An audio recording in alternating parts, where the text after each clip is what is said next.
The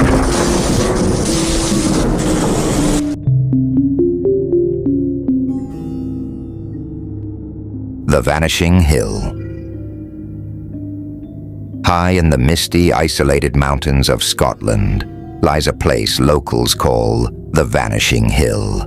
It's not on any map and doesn't appear in GPS coordinates, but those who stumble upon it, whether by accident or curiosity, often never return. This story follows Alex and Sarah, a pair of close friends and amateur explorers who become captivated by rumors of this mysterious hill, where strange disappearances have baffled locals for generations. Their search leads them to a haunting truth they never could have imagined. The legend of Vanishing Hill. Alex and Sarah, both avid outdoor enthusiasts, have spent years documenting lesser-known folklore.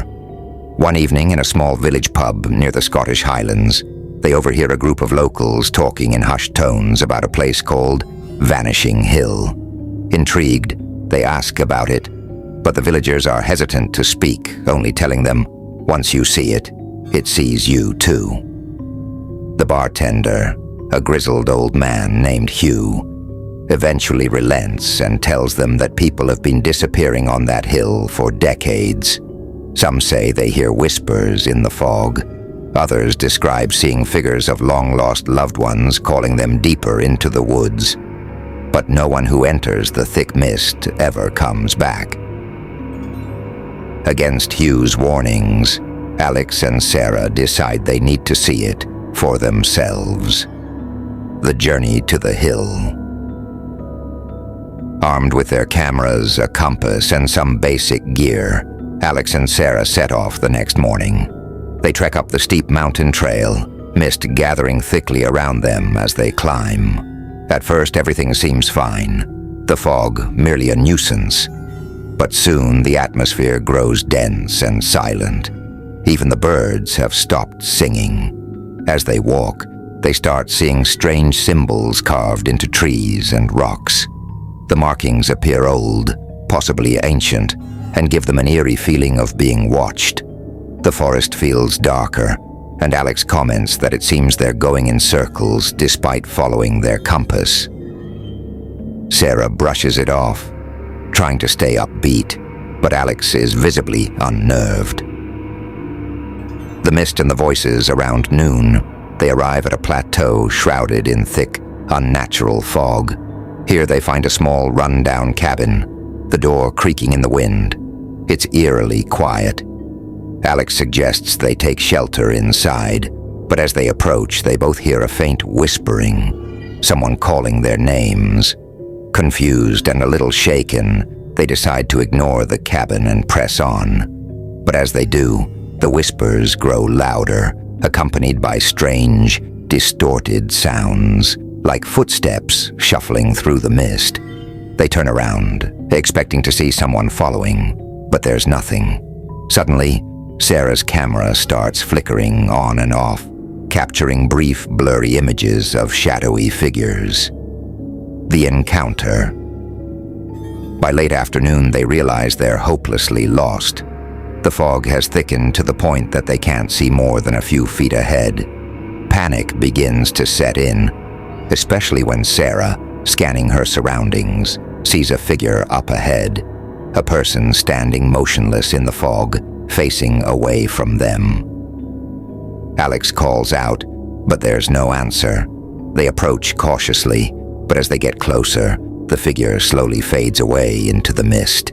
Desperately, they turn back, only to realize the trail has vanished. Now, surrounded by fog on all sides, they feel an intense sense of dread, as though something is closing in on them. Sarah swears she hears her mother's voice calling to her, though her mother is miles away. Separation and fear. As they wander, Alex stumbles, his flashlight tumbling from his grip and rolling away into the fog. When he retrieves it, he looks up to find that Sarah is gone. He calls out, but there's only silence. Frantic, he searches, hearing strange noises echoing around him, scratches, distant laughter, and footsteps that seem to follow him without a source. Sarah, meanwhile, is disoriented, feeling an intense urge to follow a faint light she sees up ahead. She moves towards it, feeling an overwhelming sense of comfort, as though the light is calling her home. But as she gets closer, she realizes it's coming from the cabin they saw earlier. The cabin's secret Sarah, in a trance-like state, enters the cabin. Inside, the air is thick and cold, smelling of mildew and decay. She notices old photographs on the wall, pictures of people in old-fashioned clothing, their eyes hollow and lifeless. She's horrified when she recognizes one of the faces. It's Alex, staring back at her. But he looks different, aged, with a look of despair. Suddenly she hears footsteps behind her and whips around, only to find herself face to face with Alex. But there's something wrong. His eyes are empty, his face twisted in a haunting expression. He grabs her hand, whispering, "Don't leave me here." Reality shifts. Sarah screams and bolts out of the cabin, her mind reeling. She finds herself back on the foggy hill, but senses that something is following her. She looks around frantically, realizing she's no longer alone. Ghostly figures begin emerging from the fog, their eyes vacant, their expressions frozen in fear. They're the souls of those who had disappeared over the years. Suddenly, Alex reappears, frantic and breathless. They run, trying to find any way off the hill, but the fog seems to move with them, blocking every path. They're trapped in a loop, unable to escape. And then the fog parts just enough to reveal a figure standing in the distance. A tall, shadowy entity, watching them intently, with glowing eyes that pierce through the mist. The Hill's Curse. The figure's gaze locks onto them, and they feel a pull, like it's drawing them in. The shadow moves closer, and they begin to hear voices, the voices of the people who disappeared. "Join us. Come closer. Don't leave." Alex and Sarah realize that the hill itself is cursed, a place where lost souls are drawn in and trapped. The figure is a guardian of sorts, an entity that feeds on their fear, keeping them imprisoned forever. Alex takes Sarah's hand, urging her to stay strong, to resist the pull. In a last-ditch effort, they turn off their flashlights, deciding to rely on their instincts to guide them out. They close their eyes, ignoring the whispers, and force themselves to walk forward. The air grows colder, and the fog thickens, but they press on, refusing to give in to the terror. Finally, after what feels like hours, they break through the mist, emerging at the foot of the hill. Gasping for breath, they look back, but the hill has disappeared, hidden once more within its shroud of fog. The vanishing hill claims. Another. Though they've escaped, Alex and Sarah aren't the same. They're haunted by what they saw and heard. Every night they hear faint whispers, see glimpses of fog in their homes, and feel the sensation of eyes watching them. 1 year later, a hiker finds a camera at the edge of the hill, covered in dirt. The footage inside shows two figures stumbling through the mist, their faces pale and haunted. The last image is of the shadowy figure, its eyes glowing in the dark. As the camera shuts off, a faint whisper echoes. Once it sees you, it never lets go. The return home. After escaping from the eerie clutches of Vanishing Hill, Alex and Sarah feel an overwhelming sense of relief. They drive back to their hometown in silence, trying to push the horrifying events behind them. However, the closer they get to their homes, the more Alex begins to sense something unsettling, a lingering feeling, as if they brought something back with them. The following days are quiet. They both try to resume their normal lives, but there's a heaviness in the air, an unsettling presence that clings to them. Alex notices faint patches of mist appearing in his home, even in enclosed rooms. He tries to dismiss it, but he feels that something from the hill may have followed him. The whispers begin on the fourth night after their return. Sarah hears a whisper in her bedroom. It's faint, almost indistinguishable from the wind, but it sends a chill down her spine. She brushes it off, blaming her nerves, but the whispers grow louder each night, sometimes sounding like Alex's voice, other times like her own, and occasionally, disturbingly, like her mother's. When she mentions it to Alex, he admits that he's been hearing whispers too, unsettling murmurs that seem to come from the walls. Even when he's alone, they both start to realize that Vanishing Hill may not have let them go after all. It feels like the hill has somehow marked them, and they can't escape its reach. The mist grows stronger.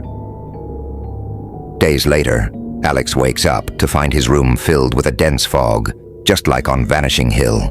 He's barely able to breathe as the fog thickens, pressing in on him. Panicked, he opens the windows, and the fog slowly dissipates, but the fear it leaves behind is worse. He rushes to Sarah's house, only to find her sitting in the dark, surrounded by a faint mist as well.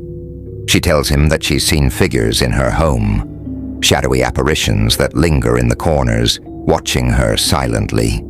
They both feel trapped, as if they've become prisoners in their own homes. Seeking help. Desperate, they decide to seek help.